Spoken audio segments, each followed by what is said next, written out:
Amigos y amigas oyentes y televidentes de Conecta TV Radio Online, este espacio Diálogo Abierto, gracias por dispensarnos con su sintonía a través de las distintas plataformas que están activadas. Estamos en el Facebook, en el YouTube y también en el TikTok. A esta hora vamos a recibir en esta mesa de trabajo al vicepresidente de la Central Sindical CEDOCUT, el señor Edwin Bedoya, a quien agradecemos por atender esta invitación. Edwin, gracias por estar en este estudio. Lo hemos invitado para hablar sobre un tema que está en el debate público que preocupa a la colectividad ecuatoriana y que tiene que ver con la posible privatización de los sectores denominados estratégicos. Antes quiero una vez más expresarle a Edwin en nombre de este equipo de trabajo, de este medio de comunicación, nuestras condolencias por el fallecimiento del presidente de esta central sindical, Mesías Tatamuez, y que sin duda significa una pérdida valiosa para el sindicalismo, para los trabajadores y consecuentemente ese abrazo solidario y fraterno siempre de este equipo de trabajo. Edwin, bienvenido, buenos días, ¿cómo está? Buenos días, muchas gracias por la entrevista. Primero agradecer a usted, a los medios de comunicación que tan gentilmente asistieron al sepelio y al velorio del compañero Mesías Tatamuez. Una muerte repentina, se nos fue un compañero dirigente, líder de todas las instancias en favor de los derechos de los trabajadores. Yo acompañé a Mesías casi 30 años de vida de lucha sindical, cuando yo estaba de dirigente del sindicato y comité de empresa de General Motors. Recuperamos la central sindical hace 24 años cuando estaba una central sindical en acefalía, cuando nos fue dejando un mal dirigente casi con 6 sindicatos en la central a nivel nacional, y nos montamos ese trabajo de sacarle adelante a la central sindical, a la CEDOCUT, y hoy está como está la central, y por eso mis agradecimientos a todos quienes fueron ese día. Para nosotros fue un momento triste, sigue siendo un momento triste. Con él la semana pasada estábamos planificando, él estaba con reposo médico y ya regresaba esta semana supuestamente al trabajo, y estábamos planificando las jornadas justamente del frente en contra de la privatización de los sectores estratégicos, y que lo íbamos a plantear en la reunión del FUD para poder establecer este frente. Y le cogió una muerte repentina, trabajando, luchando. Entiendo que hasta el último hablaba con todos los compañeros, avivando el tema del debate, del tema de la crisis eléctrica, de las privatizaciones. Y en ese instante falleció, dando lucha, y creo que a la memoria de él es una obligación de todos seguir unidos para seguir este ejemplo, ¿no? Y efectivamente estará en la memoria muy en particular de los trabajadores que permanentemente reclaman acción de parte del sindicalismo, de los dirigentes que permanentemente están luchando por temas laborales. Vamos entonces a analizar, mi estimado Edwin, el tema de privatizaciones que, como usted dice, ya estaban empezando precisamente a diseñar un plan para defender que se privatice este sector, pero ¿cuáles son los elementos que dan luces para denunciar esta privatización en el sector estratégico, Edwin?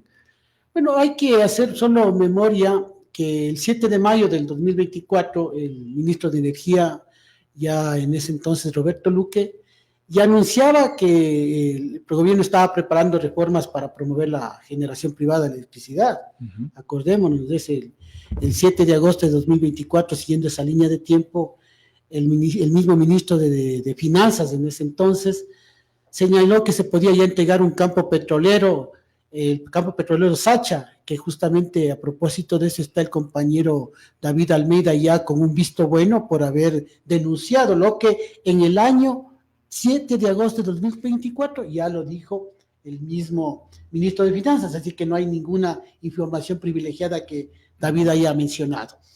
El 5 de septiembre los trabajadores de ANTEP ya denunciaron estos hechos, y por eso es que nosotros decimos, aprovechando, como siempre han aprovechado las élites económicas y los gobiernos ligados a estas élites, las crisis que ha vivido el Ecuador y en particular esta crisis, lo que están propendiendo prácticamente es, primero, a deteriorar la imagen de la empresa pública en general, Acuérdese que decían que la empresa eléctrica es ineficiente, que Petroecuador es ineficiente, pero en realidad no decían, y nos hubiera gustado que nos digan, cuántas utilidades generaban tanto las empresas eléctricas como las empresas petroleras. Eso nunca decían. Cuando David Almeida sale a denunciar que había más o menos 5.000 millones de dólares de utilidades y que ese dinero, en vez de reinvertir en poder dar mantenimiento y invertir para la producción petrolera, lo que se hacía es tapar los huecos fiscales.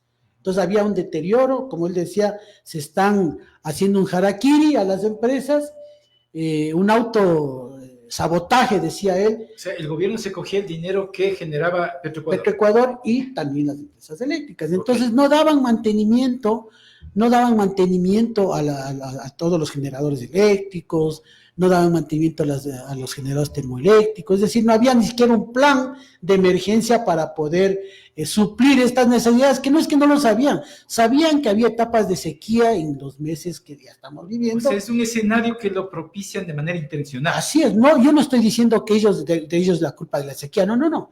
Lo que estoy diciendo es que ya sabiendo que había una etapa de estiaje importante en el país y que cada año iba empeorando, lo que había es que prever este tipo de aspectos. Como lo han hecho Colombia y Perú, por ejemplo. Claro, Colombia y Perú, incluso en Colombia, recién en una entrevista que le escuchaba a uno de los generadores de empresa privada de Colombia, decían que esto era un plan que ya lo han venido manteniendo. Vea, indistintamente que el gobierno sea de izquierda o de derecha, claro, pero ya involucraron en esa época a la empresa privada en tales o cuales aspectos podían ellos de alguna manera ayudar en el tema de los estiajes.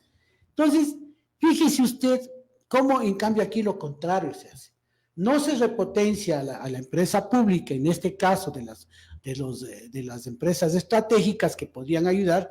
Y acuérdese usted también, David nos decía, había las denuncias incluso de los comuneros y de las comunidades indígenas allá del oriente, que habían como 25, 26 mecheros de gas que se estaban desperdiciando hasta ahora, y que se podía hacer una oportunidad para poder estar en una etapa de generación desde ese ámbito, generación eléctrica, que podía haberse reinvertido, empezar un proyecto de inversión para poder. Yo no soy técnico, pero me parece que lo lógico, si tenemos gas, podría de alguna manera haberse utilizado para poder generar y mitigar estos efectos. Algunas cosas son de sentido común, Edwin.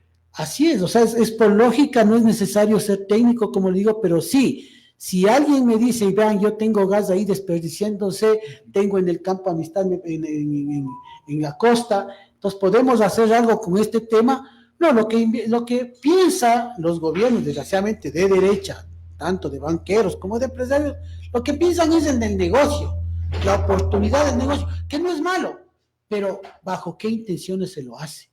Y hacia dónde va direccionado, porque además es un monopolio, no es que todas las empresas privadas se involucran en el tema del negocio, no, son ciertas empresas privadas, desgraciadamente ligadas a gobiernos de turno. Pero ahora, Edwin, todo estaría atado a una constitución también aprobada en el 98. Ahí viene la otra trampa. Yo estaba pensando y decía, a ver, existe la ley y la lógica debería ser que si existe una ley, debería estar políticamente legislado todo el tema de normativa y legislación acorde a las leyes. Uh-huh. Pero no se lo hace así. Se lo hace políticamente en el sentido de los intereses de a quien favorezca. Es decir, la política tuerce la ley de tal manera que las palabras jurídicas utilizadas o inventadas o recién creadas empiezan a hablar de temas de subcontrataciones, de concesiones, de monetizaciones, y con ello dan pauta a una privatización, que eso en definitiva es lo que se quiere. Privatización camuflada. Así es, entonces cuando usted dice este asunto, entonces la gente dice, no hay privatización, y siempre nos dan y nos repiten, como dicen, una mentira repetida cientos de veces se convierte en verdad. Como tienen a favor muchos de los grandes medios de comunicación que están al servicio de los gobiernos, entonces, claro, van repitiendo esta mentira para convencerle al pueblo ecuatoriano de que primero hay una empresa pública ineficiente y que por eso es necesario darle la oportunidad a la empresa privada, que ojo, quienes han gobernado han sido funcionarios de empresas privadas, si no ahí está el señor Santos Albites en el tema del petróleo, los mismos que están en este momento administrando las empresas eléctricas, y hoy nos cae por sorpresa, está un ex marino mercante del tema eléctrico, que no es ni siquiera un técnico. O sea, fíjense usted cómo deterioran. Claro, ¿cómo no se va a deteriorar una empresa pública si ponen a manejar a alguien que no es técnico, una empresa eléctrica donde necesita el conocimiento de un experto en la materia que puede dar soluciones? Pero no, se pone a gente de adrede para que vayan socavando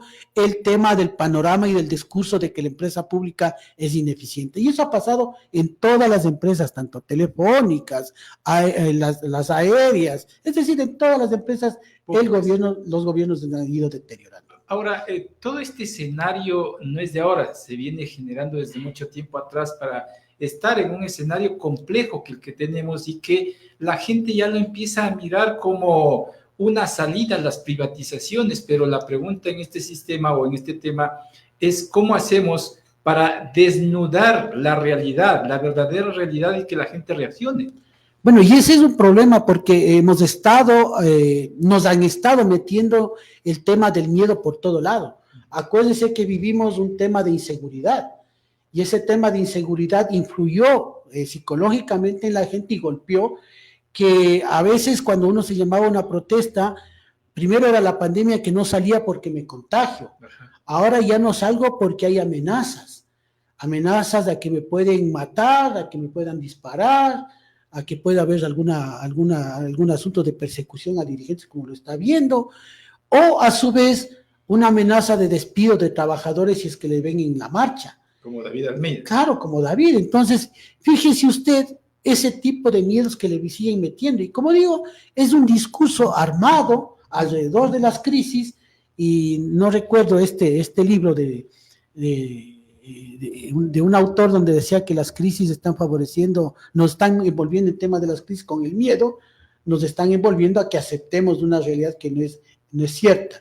Entonces, fíjese usted cómo incluso se empieza a deteriorar el tema económico del poder adquisitivo de las personas y no decimos nada. O sea, la gente aún así no decimos nada, le vemos como natural el comprar ya ahora un generador eléctrico que no estaba presupuestado en el gasto de las pequeñas, de las medianas empresas, para poder suplir este tema de la energía eléctrica, y que a la larga se viene a convertir en un peso en el presupuesto del manejo económico de la empresa, y que a la final puede ser que tengan que reducir los empleos.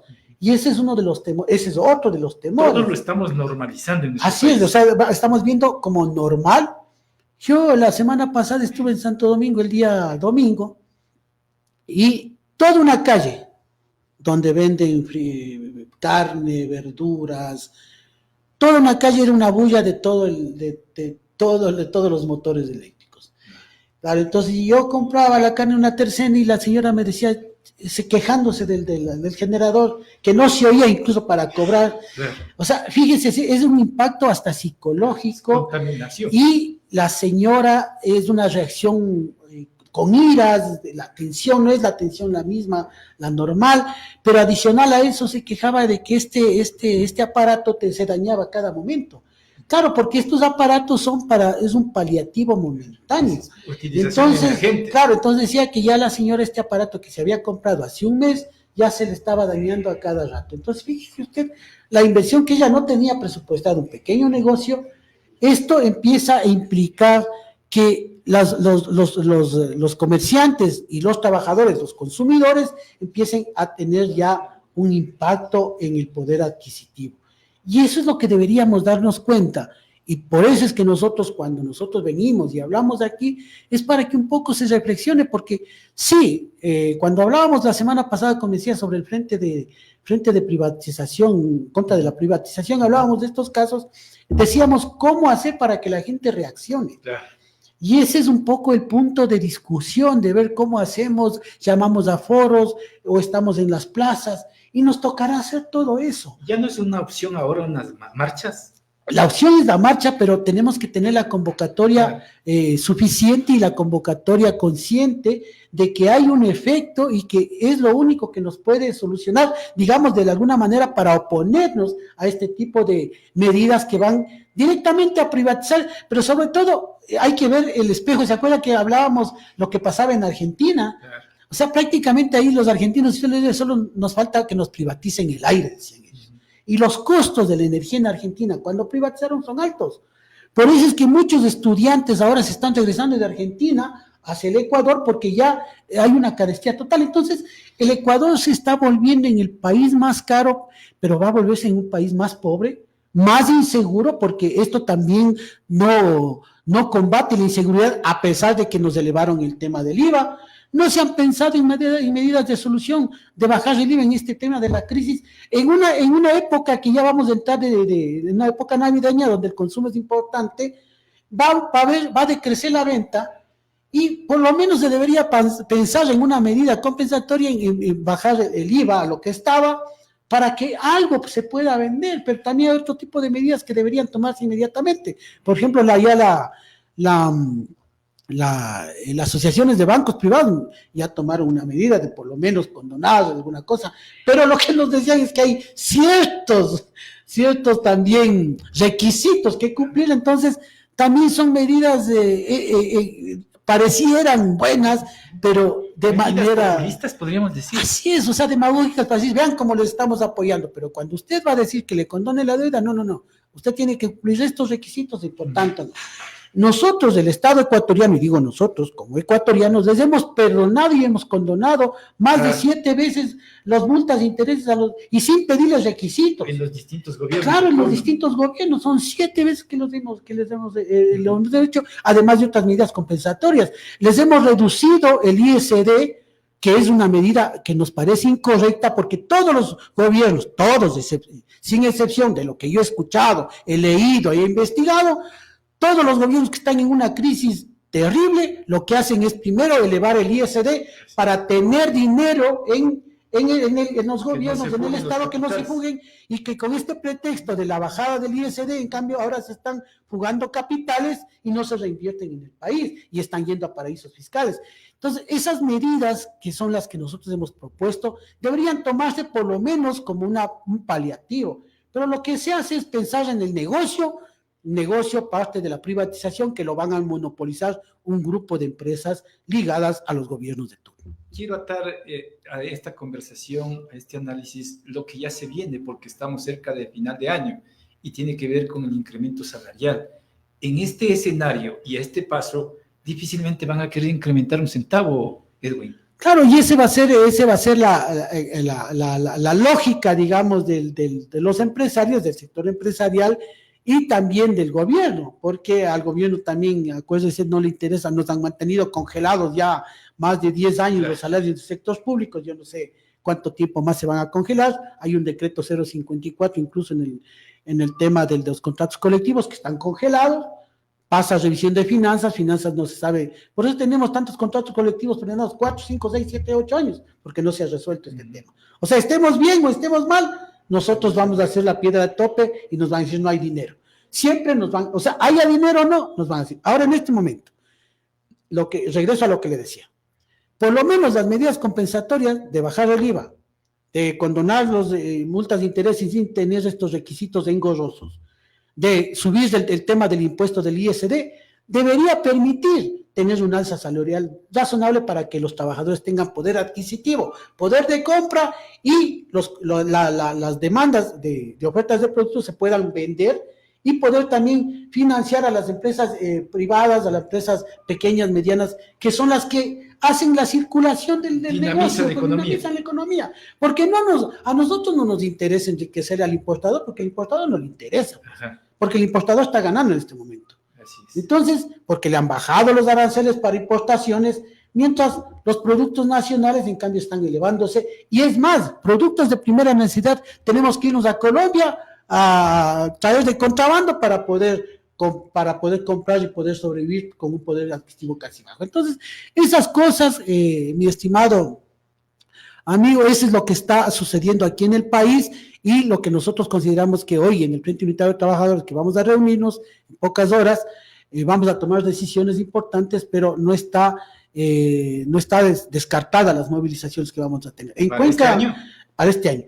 En Cuenca se va a desarrollar el tema del foro de los mandatarios y también vamos a hacer acciones ahí para manifestar cómo está el país en general y que también tiene que aunar los esfuerzos a nivel regional para poder aplacar la crisis que vive el país. Un mensaje al Fondo Monetario Internacional, a todas las financieras internacionales, a que miren, nosotros decíamos hay que exigir la condonación de la deuda externa, porque fíjese, nosotros hemos pagado más de 4,000 millones de dólares, hemos cumplido con la deuda externa y no cumplimos con la deuda social. Cuando ha habido otros países que en la misma situación, en cambio, han dejado de pagar y el Fondo Monetario Internacional les ha dicho, bueno, pero como nosotros somos cumplidores, o sea, el gobierno, tanto de Lazo y este gobierno, lo que prefieren es pagar la deuda externa y no aplacar la crisis que viven los ecuatorianos. Perfecto, estaremos atentos entonces a lo que decidan en el Frente Unitario de Trabajadores con las distintas centrales sindicales. Edwin, le agradezco mucho por su tiempo. Muchas gracias. Gracias a Edwin Bedoya, vicepresidente de la Central Sindical CEDOCUT, parte del Frente Unitario de Trabajadores FUT.